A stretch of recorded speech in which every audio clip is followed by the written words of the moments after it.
Hello, welcome to Inside Out Conversations, and I am Charan, the co founder of UX Consulting, the host for today. As you might be aware, the Inside Out Conversations is where personal branding meets leadership coaching. Each of our episode dives into the internal and external journeys of professionals, exploring what shapes leaders from within and how they express it to the world. Here we are on an interesting conversation that is really important in today's context. On our today's episode, we are going to talk about what to look for in a coach and whom to run away from. Coaching has been one of the most talked about tools for professional growth. But here's the catch. While the right coach can completely transform your career or mindset, the wrong one can waste your time, drain your energy, or even set you back. So, how do we tell the difference? How do you know if you have found someone who can truly help you grow or if you should turn around and walk away? That's exactly what we are diving into today's Inside Out Conversations. We'll talk about the subtle signs that you have found the right coach, the questions you should ask before you commit, the red flags you should absolutely cannot ignore, and why the connection between you and your coach matters more than any title or credential. And I can't think of a better person to have this conversation with than my guest today, Manju, a highly respected mindset coach who has helped countless leaders unlock their potential while staying true to themselves. So, if you ever thought about getting a coach or just curious about what great coaching really looks like, stick around. You might just save yourself years of trial and error. Welcome to the conversation, Manju. I'm happy to have you here today. Hey Charan, always a pleasure talking to you. So, how have you been since the last time we spoke? I'm doing great. Thanks for asking. And how have you been? I've been wonderful. So, I just want to just dive into our conversation today because this is something really exciting for me, and I have a lot of questions to ask you as well. So, I Right. want to start with the aspect of the telltale signs of a good coach. So, in your experience as a mindset coach, the first thing that I want to ask you is what are the first signs that tell you a coach is genuinely capable of helping a client grow? Okay. In the process of me becoming a coach myself, I came across a lot of coaches who coached me in a group setup, in an individual setup. And if you ask me what is one standout quality which a coach must definitely possess is the interest and curiosity that they show in understanding the client's problem. The problem might really be a problem of, say, not being able to bring their potential out, or they want a performance elevation, right? The coach will not be able to help them meeting their needs unless they understand the need better. I have seen two types of coaches: a coach who's obsessively behind understanding the client better, and I've also seen coaches who are obsessed about themselves, right, where they keep speaking about themselves, what results they have got. Nothing wrong in it, but then there's always a gentle balance, right? So one of my mentors used to say, when a trainer is standing in a room or when a coach is speaking to a coachee, the star is never the coach or the trainer. The star is usually the person that you're working with. The idea is to see how we can pull the brilliance out of that person. So obviously the importance goes to the person who's wanting to work on themselves. So if a coach is aligned there, then that's like the very foundational quality that a coach should have. If that is not there, you should just run. Okay, now that you have mentioned about this aspect of it, I want to just extend that conversation to asking this. So, from your experience as a mindset coach, Manju, can you tell me, are there any small or almost invisible behaviors in early sessions that a client or a person who is looking out for a coach that could reveal them that they are with the right coach? Is there some kind of signs that they can see smaller? Mhm. Predominantly, if the coach is not judging the client, that's a huge positive sign. You might just ask me this question: do coaches judge? Yes, they do, unfortunately. right? Because they are dealing with clients day in and day out and day in and day out. Somewhere we get into that mode of presumption, okay, the client is going to say this, but that is never true. Every individual client is very different. So if a person is hearing you out, even if you have told that story, say a couple of times, because every time you utter the same thing, again, you are also putting your thought process into it, right? So they're not really finishing the sentence for you, they're actually listening to you, and they're asking you different questions after every time you narrate the same thing. Then it shows that the coach is genuinely involved and interested in pulling you from wherever you are. Just as a short follow up on that. So, from your perspective, do you see or do you say should the coach judge the person or should they not? Like, what's your Absolutely, take on that? absolutely not. Let's first understand the word judgment, because people have different definitions to different words. What is judgment? You're coming to a conclusion that this is heading there. That is judgment. And as a coach, if you're judging, you're not going to help them. See, judgment and compassion never comes hand in hand, right? So if a coach is judging, absolutely not a coaching trait. It is. Perfect, perfect. So I just want to ask another question. You mentioned about the questions the coaches ask. Okay. So Yes. now I want to ask you, how important is it for a coach to ask the right questions instead of just giving advice?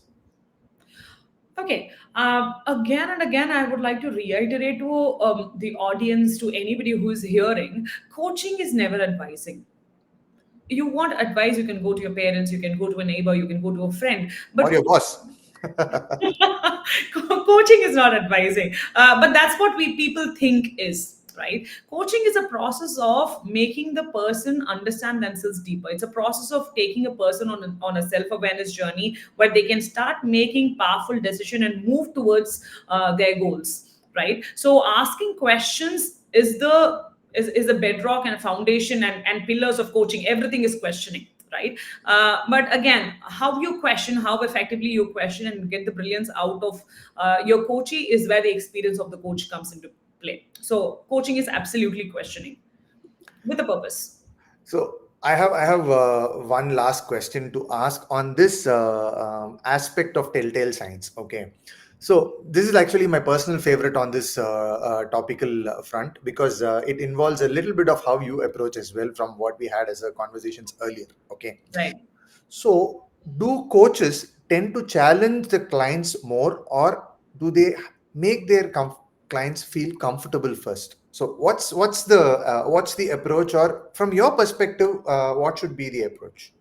See, with every client, it differs, but it's a mix of both, right? Say if a client is coming in with a lot of emotional issues, but they know that they are capable of being better. So the initial stages of coaching has a lot of empathy and compassion, making sure that they're comfortable having the conversation, and then we move into challenging the client. Right? Say if a person is coming to enhance their performance, they have already done a lot of work on themselves. So then the challenging part starts much earlier. But then there's a thin line. The coach has to understand the client and how much can we push them when. That's the art. So it's a mix of both, and it depends from case to case. So in your approach, like, which one do you do tend to do first? Is it like challenge them and then make them feel comfortable in achieving those challenges, or is it like make them feel comfortable and then give them challenges? Like, what's your approach? Right. I usually make sure that the relationship and rapport that we have between us is solid before I deep dive into any kind of challenges, because I want them to trust me in the process first, that if they're falling back, I'm there to catch them.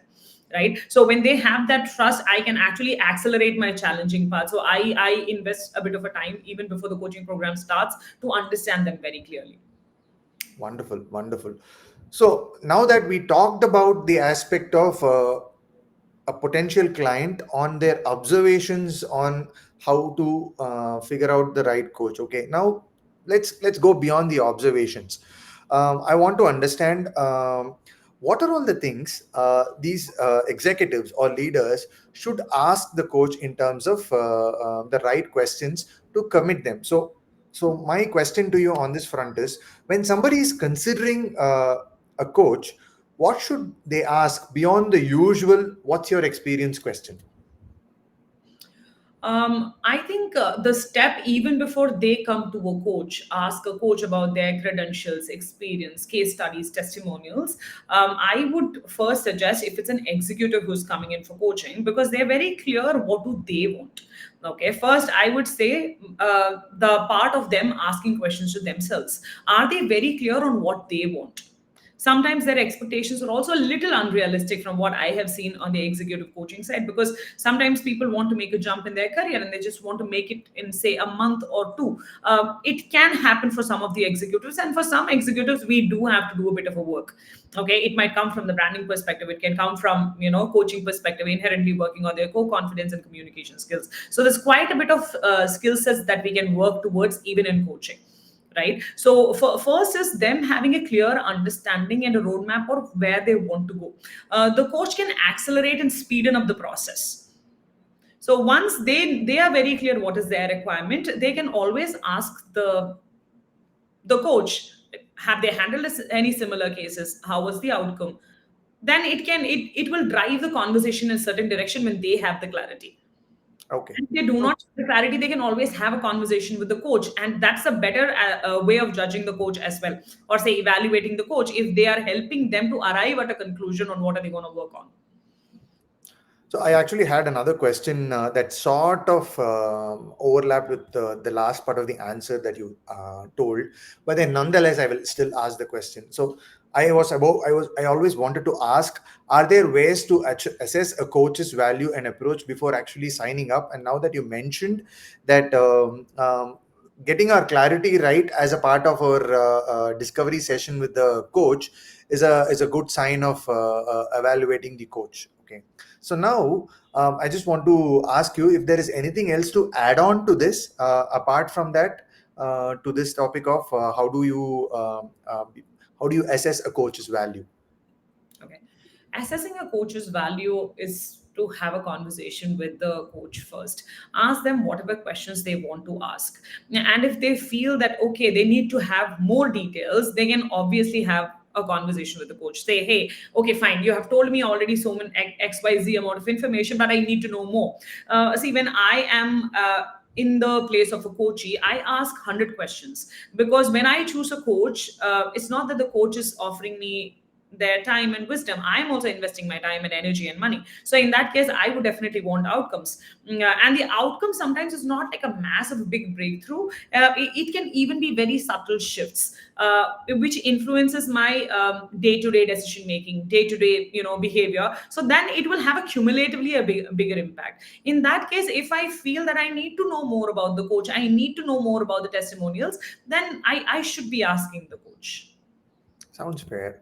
Okay. So I want to ask just one last question on this front. Okay, before we move on, is it fair to ask them how they measure success with their clients? You should. Say if it is a business coach that you're going to, the business metrics are very clear. Sometimes when you're coming to a coach like me, a mindset coach, a life coach, somebody who's helping you become better in relationship, sometimes you cannot really measure it to the D, right? But we can still have some measuring metrics. Now, say one of the executives that I worked with, they have a chain of schools, and they have like a bunch of schools. There are multiple students studying under them. They want to revolutionize the whole way the school is going to operate. When we got into our mindset coaching, the metrics that we had was very clear. Metric was to become better at time management, because time was leaking everywhere, right? So he tried his best fixing his routine. He couldn't, so he came to me with a specific agenda of time management. So in that case, we work with mastering the time management aspect so that he becomes more productive. In that way, we also understand different aspects of his life and keep plugging wherever there's time leakage, wherever there's emotional leakage. So in certain cases like this, it's very finite that we can actually measure the results. In some cases, it is subtle behavioral shifts, which the coachee certainly knows, and the coach knows what questions to ask the coachee. Wonderful, wonderful. I think that that puts really things into perspective, especially for requirements that are not easily tangibly measurable, right? So that makes absolute sense. See, now I want to get to an interesting aspect of which I think a lot of people really want to know as well. Red flags. Okay, Right. so the first thing that I want to ask on the front of the red flags to watch out for, from your experience as a coach for many years and a mindset coach in very particularly, and having looked at working with a lot of professionals, executives, and also having come across a lot of peers in your coaching journey.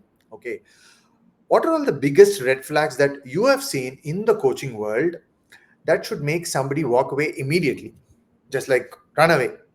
Obsession on self. I have seen that in quite a few coaches. They're obsessed about themselves, about their results, about their packages, about their tariffs.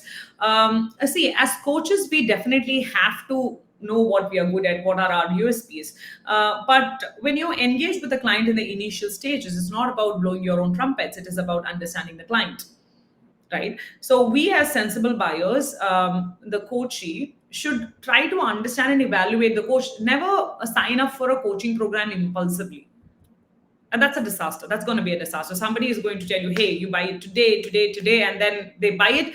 We don't know if it's going to work out or not. Coaching is a very, very important life decision, is what I would say, because the coaching engagement sometimes may be just for like a month to 6 months or 1 year or whatever, but it's going to consume significant amount of your time, and your perspectives is going to be shaped by the coach, definitely. So in that case, we can always take our time. Wonderful. So, um, if I may put it in a way, like the first conversation that we have with a prospective coach, if the conversation runs around more about the coach than about the individual, then that's a red flag to run away, right? Absolutely. The coach has to definitely give an introduction, tell about their expertise, but then the star is never the coach. The coachee has to understand that the star is them. Okay, the process of engagement, the whole foundational, principle of engaging between a coach and coachee is to bring out the star in them. And if it's not revolving around the to be star and it is on the coach, it is definitely a sign to run away.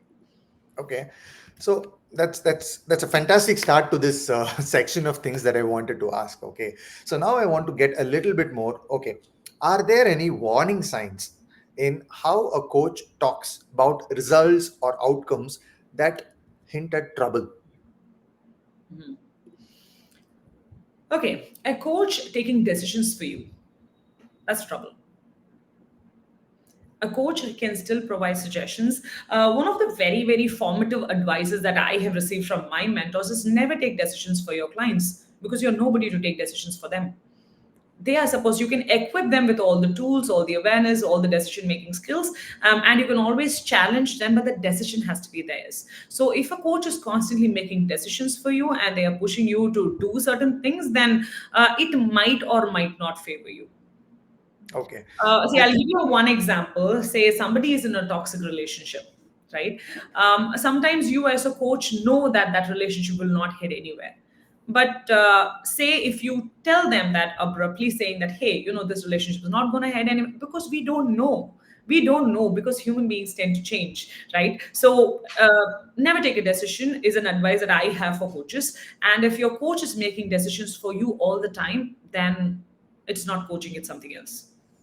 no, now that you brought that interesting point about who's making the decision for whom, there is also another flip side wherein uh, the professional, without having awareness about what to expect from a coach, the professional tries to set an expectation of looking out for advice on them making a decision for them. So in this case, uh, can we say a good coach would be a person who will be like, if somebody is asking for advice to make their decisions, they refrain from providing that rather than giving that. So would that be a good sign? Or if somebody jumps on telling, okay, now that you have asked, let me try to drive your life in the way that I want you to drive your life. So that's also a situation that happens, right?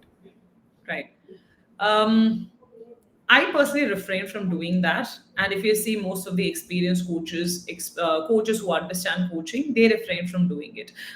Because if we sit in the driver's seat of the client, then we cannot live their life. They are supposed to live their life. We can only equip them with the courage which is needed to take the right decisions for their life. We can challenge them. Sometimes I've seen a lot of clients not actually taking the decision, arriving at a decision. They'll keep going round and round and round. So we can always push them, challenge them to actually arrive at a decision and move forward. That's something that you can do, but then you cannot make decisions. You can always spread out the option of decisions that they have, and you can help them evaluate each options so that they are in a better place. And as a coach, you will certainly know certain choices of decision is going to definitely be more favorable for the client.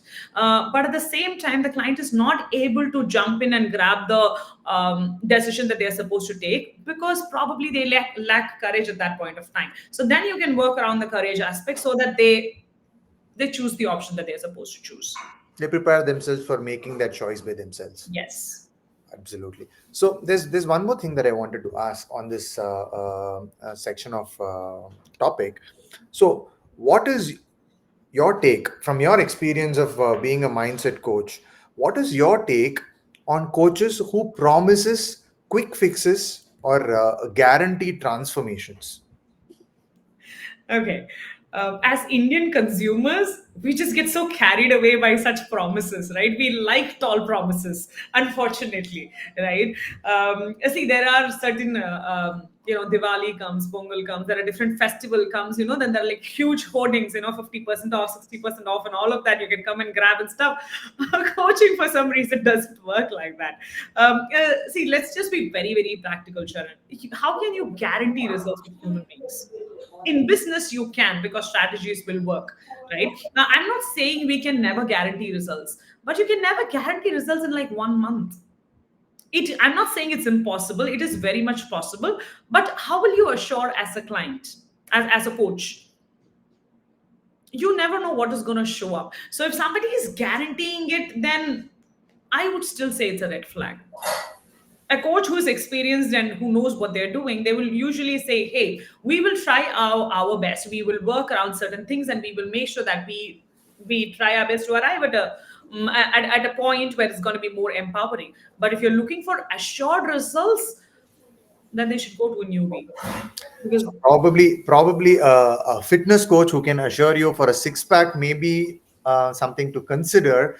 But if somebody who's wanting to fix your behavior, fix your mindset, and fix your help you grow yourself as a better person, if they say I can do this in 2 months flat, then you just need to run away from them. see, I'm very glad that you took in this example of six packs. Now, let us look at six packs as well. Anybody can have a six pack. They say the six pack is already there for everybody, right? It's just that the flap covers it. So, when you have the right processes, the flap just goes. So, it purely depends on how disciplined you are with your diet, nutrition, sleep, and all of that, so that the covering layer of the flap just goes.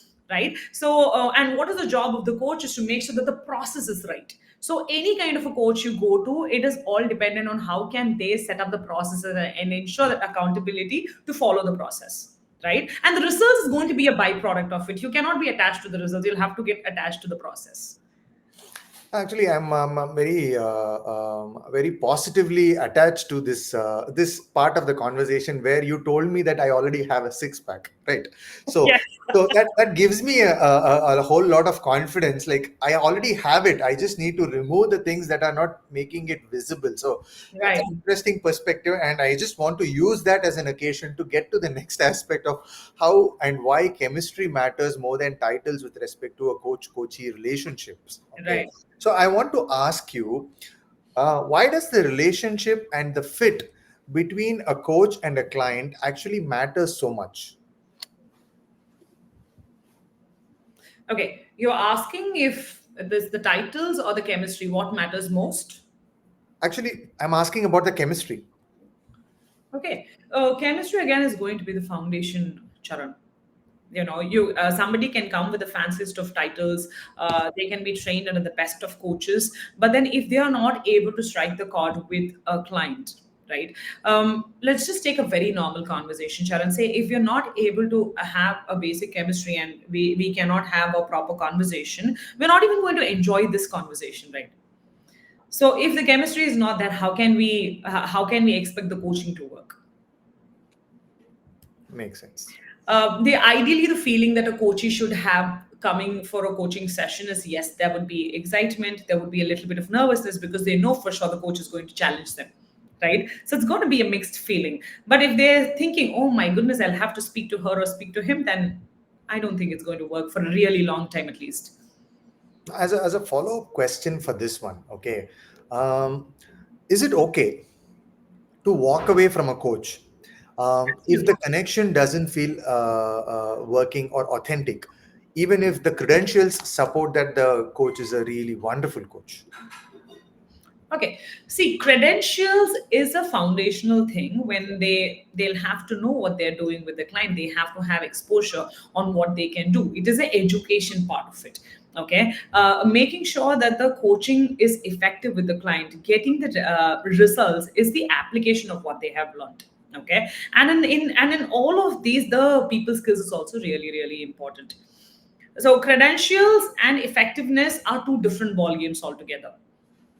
So somebody who has high credentials doesn't mean that they will deliver, and also it doesn't mean that they will not deliver. They're equipped to deliver. Now, will they deliver or not? Something is a coach has to keep working on themselves too. Say if the coachee feels okay, see this is not working out, they first have to have a conversation with the coach. Now that's a very important point where they can evaluate the coach too. Now, if the coach changes the way of approach, the coach says, okay, fine, I understand this has not worked. Now let's change it this way. If the coach is open enough, then you're with a good coach. And if the coach is going to say, no, no, no, this will work, this has worked with people, then they have resistance to taking feedbacks, and then in that case, obviously, it's not going to work afterwards.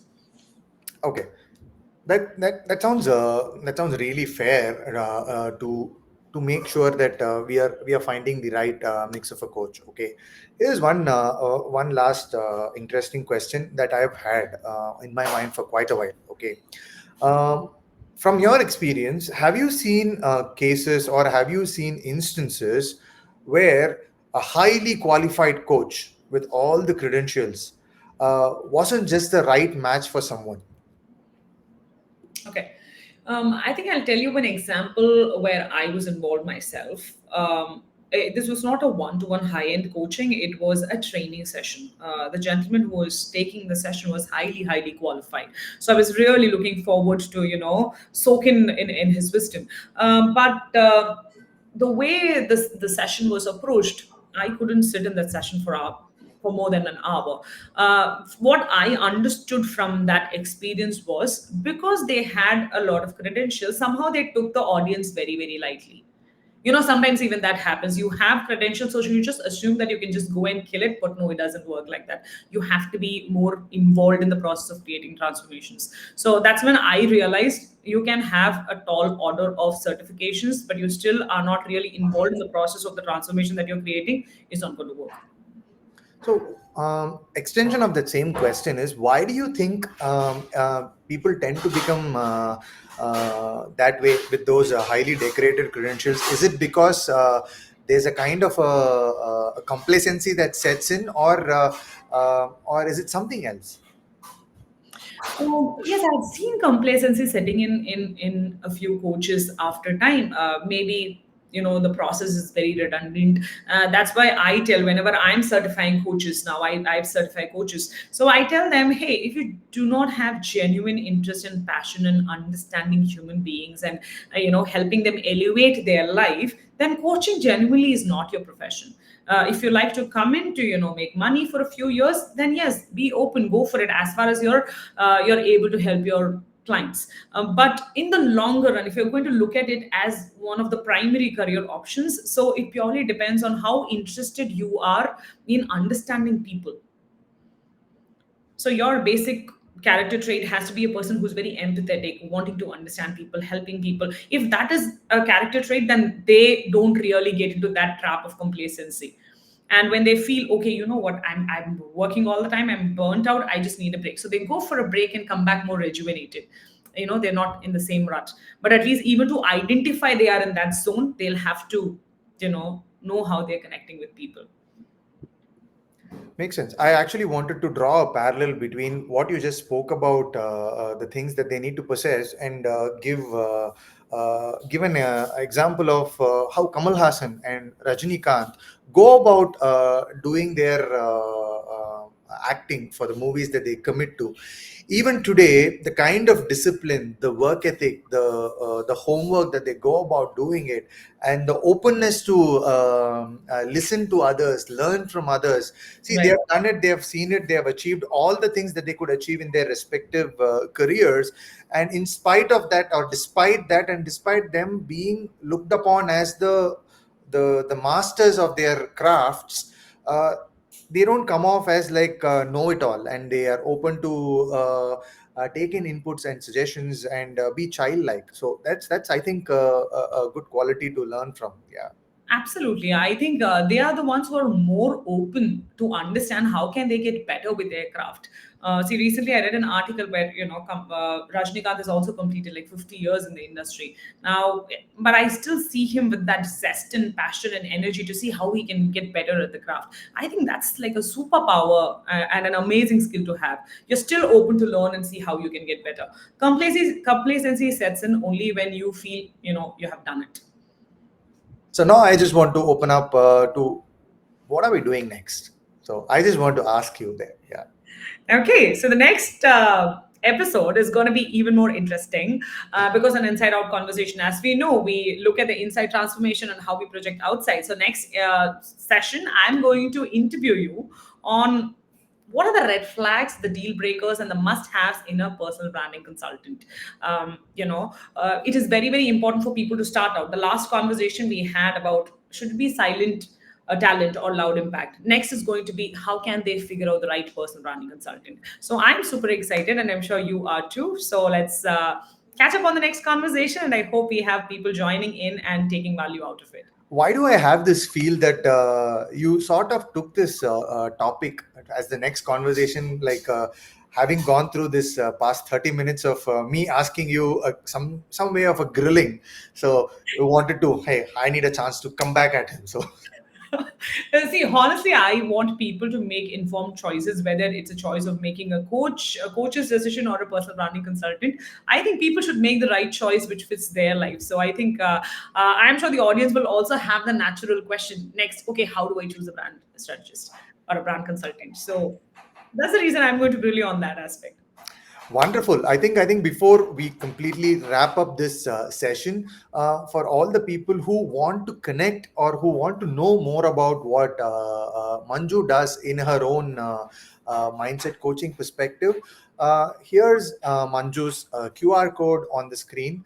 For people who want to connect with her, this is her Instagram, and you can scan and connect with her and interact with her and try to see if she could give you a right conversation that might be relevant for growing your capabilities in your respective professional journeys.